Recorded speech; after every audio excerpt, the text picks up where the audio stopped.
Welcome back to Joshua's Magic and the latest installment of Synthesis Chat. This is part two of our discussion on magic. After we had a little experiment, seeing what feedback we got, and we'll be taking some people's comments and synthesizing them and letting them inform the discussion. As always, I'm here with my friend and associate Nick Taylor from Art of the Dive. Oh, wow. And we are going to be explaining in this video sort of the elements of magic and synthesizing out of them the sort of the symbolic meaning and how that can apply to more mundane and ordinary situations and be sort of practically useful in people's lives, not just in certain occult rituals and other magical spellcasting sense. Sound good, Nick? Will be your dominion. What's that? All of this and more will be your dominion. Nick will play a certain character today. All right, now that I've said that, I'm going to take the hat off. No, you have to keep the hat on first. It's a bit bent, but that's okay. Well, either way, whatever you want. You know, my character's been burned by his overuse of his rapid advancement in the in the echelons of magic, and he's been burnt to the point that his hat's gone a bit crooked. My character's level 4 with like half of enough XP to get to level 5. And Nick's only like level 3 and like almost at level 4. You know, not that it matters, but I don't want to show my left eye because of what happened to him. He's got a cooler backstory though. All right, well, so yeah, let's get into. Do you want to get into some of these comments? Yeah, let's get into the comments. Well, one comment I've gotten from at least 2 people is that we get a little too esoteric in videos, and some people are like, what are they talking about? What's going on? So I guess in this video we'll try to explain a little bit more some concepts that people might. The appropriate understanding are hereby dismissed from the video. Yeah, so anyway, we're gonna try to explain things that might be a little too esoteric and not assume that on people. But yeah, so that's one comment. We've got a few comments here. We've got a comment from 22 Past Tarot, and I'll just read this out here now. Research on the magic circle, its correlation to systematic invocations, and the understanding of sigils and thought forms will help in this conversation. Crowley and others like GMCKS, do you know who that is? No. Define magic as the art and science of causing change to occur in conformity with the will. So I searched for gimmicks or whatever, however you pronounce it. I think he has to do with pranic healing, Okay. but I don't know a ton about him. But the art of change and conformity with the will. Yeah, I like that. It's. I think. Well, sorry, go ahead. Well, that's already sort of. I think synthesizing something out of magic, like a certain principle that applies to other stuff that isn't necessarily magic. You can decide you want to do something and, then make it happen. I wouldn't say that's classified as magic, but that's the sort of the direction we're going in, of trying to synthesize out the principles in the reality. Yeah, magic. I suppose magic, in a sense, is becoming where the world becomes your body and you become a part of the body of the world. Because if you think about it, making a fist is magic. Like, you don't. I mean, it's kind of a stoner thought, but like, you don't know how that happens. You know what I mean? Like, there's not. I mean, granted, there's like the various nerve impulses and whatnot, but you don't know the actual origin of this happening. Mm-hmm. This turns into the Joe Rogan experience. Bro, have you done mushrooms? Oh man, you gotta do mushrooms at some point. Do you ever do DMT? Do you ever just make a fist for like an hour? No, but seriously, it's like, so in developing and executing plans, there's a kind of magic, but the magic is perhaps, as we'd recognize it as magic, it's localized to to the internal level, right? You're doing the magic of creating these thoughts and these plans and the impulses to execute upon them, which is, as far as we know, a magical process, even if it obviously interfaces with, the physical reality of the brain and whatnot. Well, And yeah, magic often manifests through a physical medium, even if it's not sort of magically creating a physical substance or something. Like an enchantment, casting a spell on somebody to make them obey you or favorable to them. That's not creating anything material. It's influencing something material that already exists. right, right. And that's why I say, because we wanted to avoid being overly esoteric, I'm going to say this is when, uh, Well, we can get into it, but let's just try to explain it so people can follow well, along. this is what I'm doing. I'm saying, like, the world becomes your body, or put another way, you become part of the great body of the world, because now, in theory, if you were to do something that would be recognized as truly magical, quote unquote, it's like those thoughts and those impulses and that will is now in some way imposed upon the world, as though the world were simply an extension of you, right? The way Yeah. that you can impose those things within your own body, you're now imposing it on the world. Oh, that's good. And yeah, it does loop back karmically. Yes, yes. Karma is a bee. Yes. It's like you having a relationship with this thing that you're influencing means, a relationship goes two ways. So they say karma is a bee, but karma is an O. It's a circular loop. Well, and both people I think mentioned circles. Don't I look like I'm dressed up to tell jokes? Maybe. Like a psychedelic rabbi or Psychedelic rabbi, I like it. Ever done something. DMT, bro? It's done DMT, maybe. I have a few booklets for you. You want to move on to more of what 22 was saying? Yes, please. All right. But I like that thought. The you become, in influencing something, you become part of the body, or it becomes part of your body, and you become part of the body. Yeah. You set up this reciprocal relationship. And I guess there needs to be respect for that. Like this is sort of the difference between white magic and black magic. Like white magic, you're trying to do things for the greater good, and black magic is like, well, I don't care, and it's all about pushing the consequences as far away from you as possible, but they still ultimately exist. Yes. As of now. And he says, Bailey, Alice A. Bailey, HPB, that's Helena Petrov Blavatsky, one of the founders, the main founder of Theosophy, and others speak about different kingdoms. The crystals are considered the higher beings of the mineral kingdom. So the kingdoms being like the mineral, the vegetable, the animal, the human, and so on. The crystals are considered the higher beings of the mineral kingdom, and so in the evolutionary chains, the crystal will eventually evolve into vegetation after its lifespan is complete. Yeah, that's interesting. The crystal as the apex of mineral evolution. Well, do you have thoughts on that? Since I do. Well, so it's like, using a crystal, like a crystal is sort of literally and symbolically like the high level of evolution, right? If this is accurate. And so it's like you're using like the highest thing there is. And so it's like you're trying to use that to connect to the highest thing there is for you. Interesting. Yeah, I like that. Well, it's undergone a long process of refinement in a sense.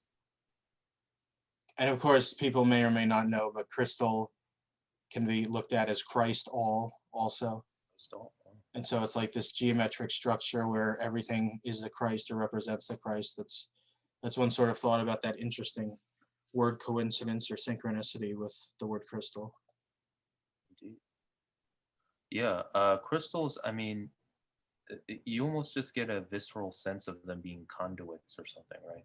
I mean, perhaps part of that's just how they conduct light. but that shape is sort of, I guess it's telling in that way, right? It conducts light, but it's also reflective of how it might conduct other energies. Yeah, it's not like other rocks, which are like sort of opaque and ill-formed crystals. Yeah, there's something to it. It's like they are reflecting more of what they're supposed to be as a mineral, perhaps. They in evolving. Well, it takes, and if, following the light metaphor, it's like it takes this power that's all around and it focuses it, right? So that the person holding the crystal has access to this, I guess, this greater light or this more directed light, Yeah, you know. through this thing that's refined or been refined to be receptive and conductive of it, instead of like at the lower level of evolution in every kingdom, there's unresponsiveness to the soul or the originating principle. Uh-huh. But then as it reaches the end, there's more responsiveness and more beauty and order and so on. Yeah. Yeah. Well, I was gonna say, like, it's like in white magic, in theory, you're sort of trying to do what the crystal is doing. You're sort of opening yourself to conduct the light in the sense of radiating forth the will of God or the divine plan or whatever. Mhm. Um, and so yeah, it's your sort of there's a symbolism there too, I guess. And there's also like the greater life can use you, the greater life being us in this instance in relation to crystals or the mineral kingdom. It can be useful to the greater life when it becomes more evolved and refined, but when it's in a lower state of evolution, it's not so useful to the greater life. Yeah. And you see that with people, like, at a base level of evolution, they're not too responsive to higher things or to God's will or whatever. But when they get up more, they can demonstrate that light, like Jesus and other prophets and avatars and so on. Yeah, certain responsiveness that's like carved into us by evolution. And to continue on, he continues, crystals are living beings, hence they grow. They simply lack will, and so using energy, thoughts, emotions, divine energy, etc., they, as well as pretty much anything else, can be consecrated for specific purposes. The same can be applied to wands. Plants, like all things, are energetically influenced, even at a molecular level, as well as a sword/dagger, a metal composed from minerals. What changes is the degree of influence, but that's simply relative. Yeah, so the idea of consecrating things with energy or thoughts, it does change in responsiveness. Yes, indeed. Um, well, I mean, certain thought forms acting upon human consciousness make it more receptive over time. Yeah, That could include certain religious thought forms and or mantras and stuff like that. but it does have to do with how useful a thing is to convey that or to be responsive to it, Yeah. like the right form and the right level of evolution. This is why I'm interested in JJ's teachings on the molecular relationship, because there is a direct correlation to understanding the principle and how it corresponds to the ones you two discussed. Yeah, I mean, this does have to do with JJ Dewey's work, The Molecular Relationship. I'll put a link to his website, and if I can find it, I'll link to the book in the description. Grateful for your talks. It's very entertaining and good to discuss for greater understanding. Well, thank you, 22 Past Tarot. I'm glad you weighed in on this. Some good thoughts there. Yeah, it really is sort of, we'd have to sort of explain a molecular relationship, but it's basically that atoms come together to form molecules, and that's sort of the vehicle for a greater life to manifest through. And then molecules come together to form a vehicle for a greater life, and so on, up through the mineral, vegetable, animal, and human kingdom. And the molecular relationships is about human atoms, individual people coming together in a formation with focused in the soul consciousness to create a form for a greater life, i.e. the kingdom of God, to manifest through them or manifest on earth. And that's what Jesus did back in the day with the disciples. but eventually the disciples died off and the link was lost. But yeah, so that's what he was referencing. Any thoughts on that, Nick? Well, I think you pretty well covered the concept involved therein. But yeah, this, I mean, the cyclical nature of all this kind of brings it home, right? It's like the crystal develops to this high point and then it starts over as, I guess, in this case, a vegetable in the vegetable kingdom. So it becomes a little sprout. Yeah, I'm not sure about that. I mean, I wonder. I mean, I think it gets incorporated. I don't know that it becomes a vegetable. Yeah. Well, I mean, I think, it's like, I guess it the depends how you point look being at it. that these are sort of the cycles of evolution that are at play, right? So Yeah, there's kingdoms and kingdoms within kingdoms. yeah. Like the animals don't become humans per se, but they come into the human kingdom. Like when you incarnate, you've got this animal soul in your body and like vegetable souls, and like that's what makes up your body. That's the idea anyway. So we had another comment from Cameron on Facebook. So I think JJ Dewey, JJ's definition of white magic is closely allied to Jordan Peterson's definition of creativity, essentially the ability to make something that is both novel and useful. If Steve Jobs fits the bill, and so does Frankenstein. All the material components for their inventions were already in existence, but the special configuration of such materials had not been conjoined to embody the new ideas or souls. Yeah. Yeah. I like this a lot, and partly because of other stuff he gets into in that comment, which I imagine you're going to read, right? Oh, we will read the rest of the comment. Yeah, well, so, but I like where this comment went. But yes, thus far I would say, it's you're creating something that is more than the sum of its parts, which is sort of the principle, in a way, this principle of ensoulment, right? Like a soul coming into a body is, creating something that's more than, uh, as we say, the $3 worth of organs that were made up of. No, but it's like, yeah, you're creating something. You're adding this spark that makes it much more than just the sum of its parts. Yeah. Yeah, it's well, it's like the right. He doesn't explicitly mention this, but there needs to be this sort of spark of life or something to animate it. Like because if you just bring these things together and there's no synthesizing agent there, Mhm. then it's just dead or inert. Yeah. That animating will or life needs to bring the thing about. But I like that idea of the Jordan Peterson thing. It's something that's novel and useful. Yes. Because white magic's not concerned with just doing things for the sake of it.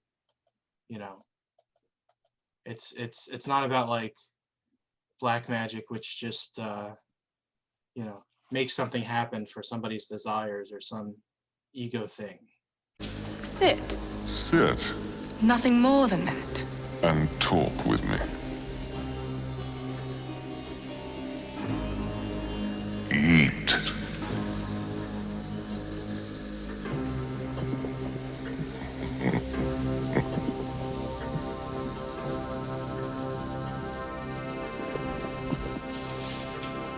Drink.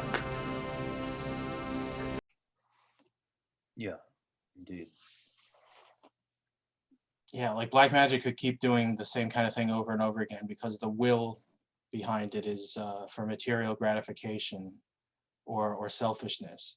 But the magic of the soul, white magic, is about, like it says in the Old Testament, behold, I do all things new. It's about something new that uplifts and moves the divine plan forward. But it is about, I think, synthesizing those elements. Like they all exist, like he says, but you bring them together in the proper configuration to create a new synthesis. Yeah, Like the atoms or proteins transferring around in that primordial pool, which supposedly came together to eventually make the first life form on Earth. And then he says, the circle is perhaps the most mystical and profound of magic symbols. It conveys the patterns of rotation and revolution. It circumscribes the mind and the thoughts it conceives of. It is the form of the pupil, iris, and lens. In calculus, it is the object infinitely divisible by triangles, which is a trite way of saying that the effort of finding the last decimal place in pi cannot be done. To quote JJ, it has no beginning or end. Really trying to find the circle in nature and then trying to define it. Oh, really try not finding the circle in nature and then try to define it. All encompassing yet ineffable. I look forward to more of your chats. Yeah, so this is kind of what I really like. I mean, so the idea of the circle and the circle being in a sense infinite,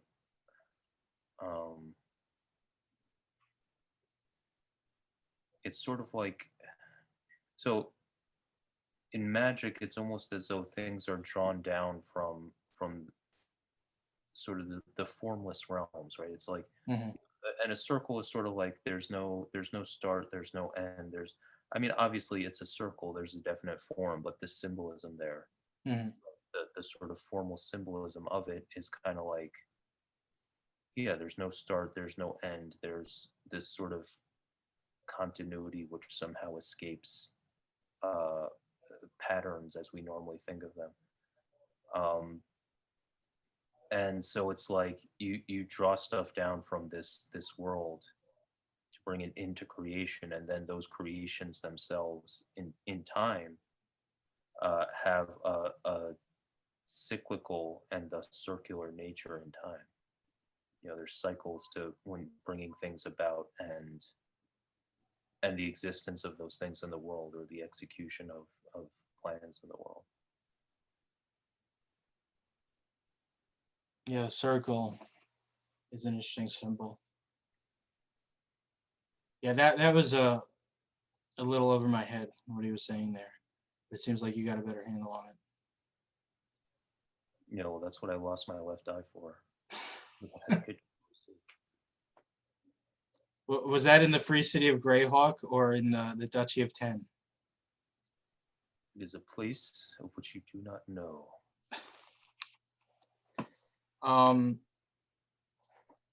Yeah, that's a pretty profound thing, the use of the circle and like calling it in as the infinite. Well, it's also sort of like a doorway to someplace above. It's like a channel where something can come down through. It's like if you would imagine a circle on each plane of existence, and then, you know, the circle on the next one, it's like this doorway for something to come down.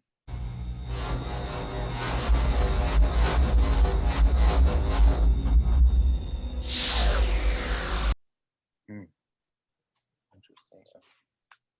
And the magic circle is like, you know, here's the space for something to come into it through in this area. You know what I sort of think of? I hope this isn't too much of a diversion, but it makes me think of one of those fountains where you have like successively larger circles as you go down. You know, like the water comes out of the top, and then. Oh yeah. You know what I mean? Yeah. Fountain circles. So yeah, it was great. Oh, not to forget, Bob gave us some feedback. On, yeah, he what was he saying at that meeting we were at? Yeah, he was saying that he appreciated the video and that he gets a lot out of rituals, and found the concepts we were talking about compelling. That for him, rituals really had a meaning. Yeah. So well, they let you know where you are on the big circle. So thanks for that as well, Bob. In addition to Cameron at 22 past tarot. Yeah.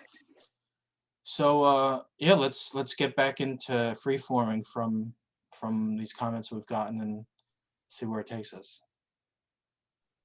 Yeah. Well, I mean, I like what we've talked about so far. This stuff with circles and crystals. It's all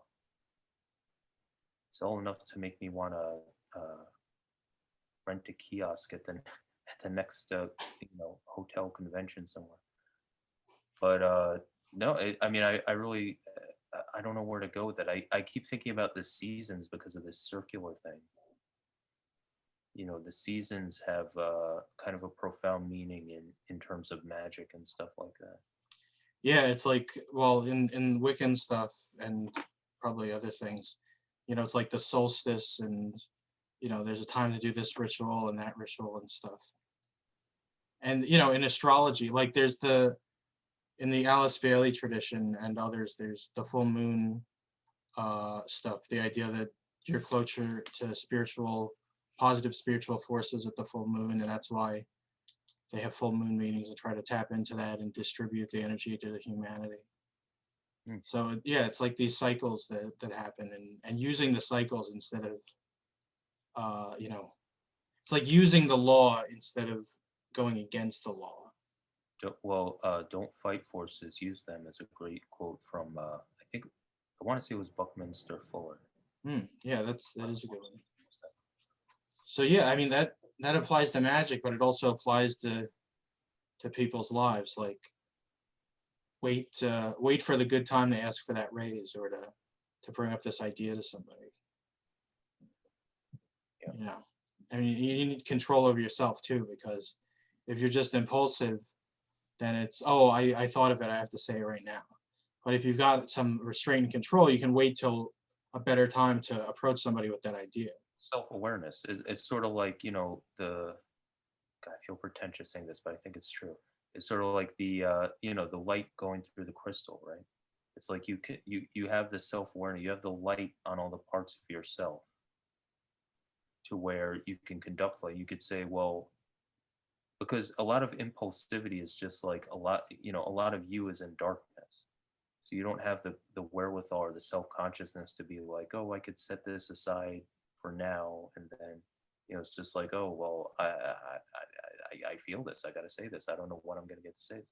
Yeah, but it's when like, when you're conducting that light in a fuller way, right, when you become the crystal, as it were, it's sort of like, yeah, now I have more awareness of what's going on in me, and I can be less impulsive because I see what's going on in me, I see what's going on in the world, and I can kind of make rational judgments about how best to go about it.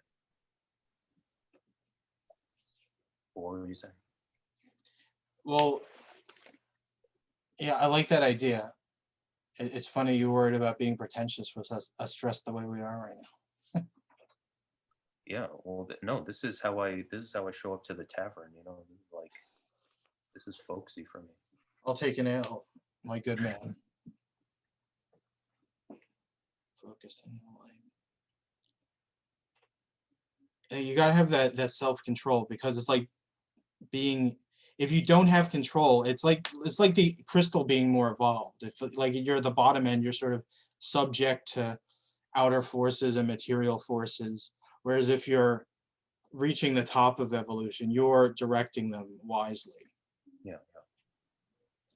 And that's magical in nature, where you're directing forces instead of being directed by them. But that's interesting, the word conduction. Conduction. The crystal is conducting light, but you're conducting more with the will. Like conducting an orchestra, you're sort of seeing, you're deciding how the forces are going to operate, and when to deploy them. Well, assuming your will is in alignment with the higher will, like God's will, then it's like you're a capacitor for Well, that's the ideal, but even if, I mean, yeah, that's like, I guess what the crystal would be is. Yeah, there's this sort of chain of like all the way down to the lowest level. It's like you're as humanity being that link between the lowest level, the mineral kingdom, and the highest level of the kingdom of God. And in esoteric writings, that's supposedly the purpose of humanity. Like that Jesus's life was symbolic in many ways, but one of them was for humanity to come and die for the sins of matter, of the life of God, which is imprisoned in matter, and to to redeem that through our sacrifice of coming down into matter and dying to the world of spirit. Truly. But the conductive thing, it gets back to this making the form that can conduct something or can house something. Like the form has to be appropriate. And it very much has to do with freedom and free will, like a kind of a mutual relationship respect thing going on, where that allows for things to happen that wouldn't be able to come through a relationship where it's like about guilting somebody into something or forcing them to do it or blackmailing them. Yeah. You know, like you can do that, you know, that's sort of more like black magic. You can have a relationship like that and you can get results out of it. People do that when they don't. Yeah, sorry, go ahead. But you can't have certain higher qualities or things manifest in that relationship that would in a free and open, equitable relationship. Yeah. That's right. Well, that's attachment in large part. I mean, people do stuff like that, you know, the manipulative tactics and not having a real relationship when they don't want to change. They want to know something.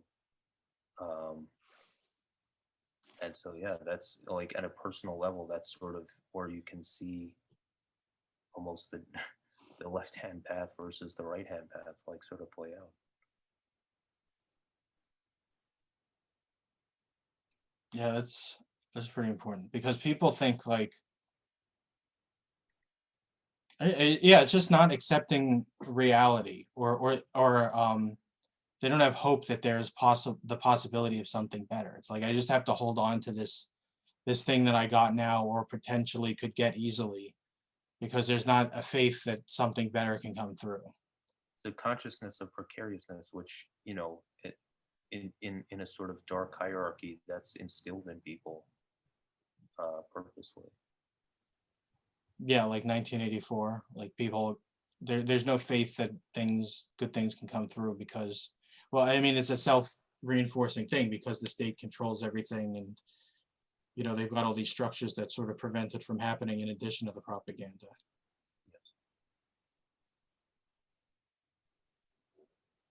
But yeah, I mean, like you almost wonder, like if people really had faith that good things could happen and acted as though it were true, there'd be a lot more space. It would be like the circle would be opened to those higher things instead of closed. And so it's almost like there's a magic circle in each of us, and it's like, is this circle open to higher things coming into our life, or is it closed? You know, it's like, are you afraid this person's going to leave you, so you need to have something over them, and you know you've got the circle closed, or are you willing to let the relationship go where it will and be kind to them and offer that up, and if they're kind back to you, you can move forward, and if not, you can let it go, but you're still open to a higher thing coming through instead of making a lesser thing into trying to make it better when it doesn't work. Yes. Yeah. Well, yeah, so much of that it's fascinating how, you know, you speak of ritual being useful in day-to-day life and stuff, and it's like, yeah, so much of the stuff that you would talk about in the context of magic or occultism or whatever is stuff that's applicable to day-to-day life, or, you know, sort of through basic kind of law of correspondences. You can find it can unlock so much meaning in day-to-day life. It can explain so much about day-to-day life. Now, the law of correspondences is sort of like as above, so also below. So like when some principle applies to one thing on one level, it would also apply on another level.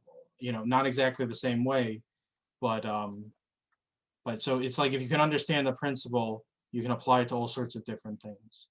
What you got an example of the law of correspondence for people?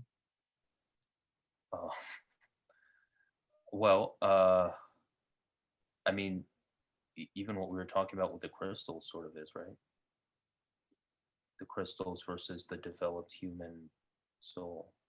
Yeah, the same principles correspond on each level. Yeah.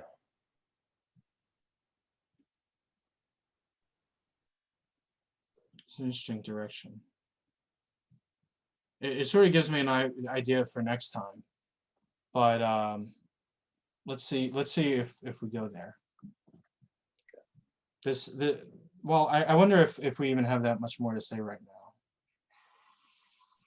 I mean, I guess we've sort of taken it to readying the form, having the form ready for something to come through, something higher, something better.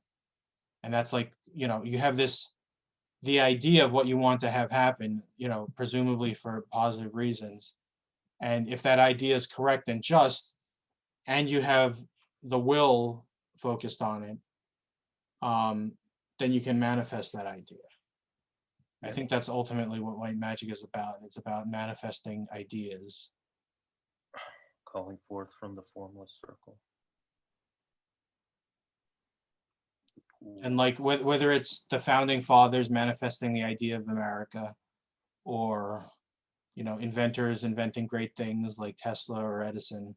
It's like they're pulling down some idea from up there and then clothing it in the appropriate matter, and then we have this thing created. Yep, that's the general way of things. Novelty and creativity. But yeah, I mean, they were open to it and they had faith in it. That's the thing. So if you want to see something in your life, you have to be, I guess, open to it, and you have to have faith that it can and will happen. Yeah. Otherwise, maybe it'll happen, but maybe it'll just, coincidentally. But you making the space for it and believing in it and watering that idea and bringing it down, you can create manifestation that way. Yes, indeed. What do you think are some elements of drawing the circle correctly or the diagram to summon, an entity or an idea? Drawing the circle. I guess I'm not sure entirely what you mean by that. Well, like, you draw a magic circle or, a pentagram or whatever with the symbols, right? And it's like, it's got to be the right symbols for the right thing, right? Yeah. So if we look at that symbolically and apply it to situations in people's lives, the principle there so that people can use the law of correspondences, what are some elements of drawing it the wrong way and elements of drawing it the right way? Well, one of the major things that goes wrong is ideas become distorted by desire, and inspiration becomes distorted by desire, and desire and, let's say, emotion. And this is not to say that those things are bad, but it's that there's a tendency to sort of warp the light as it's coming in a way that you might not even fully notice. And I think that's one of the great dangers, is that you'll receive something that's true or pretty, on a pretty high wavelength or whatever. And you'll feel the profundity of that, but at the same time, it's a little bit warped by just, your feelings, something that you're clinging to internally. And the light's just a little warped, and so you've got a dangerous combination where you feel inspired and you feel like you've touched some great truth, or you feel like you really want to do this thing, execute this plan, but the thing itself, by the time you're looking at it, is distorted and might be wrong in a lot of ways. Yeah, it's like allowing yourself to be shaped by the divine instead of the divine fitting into your own requirements of it. Right.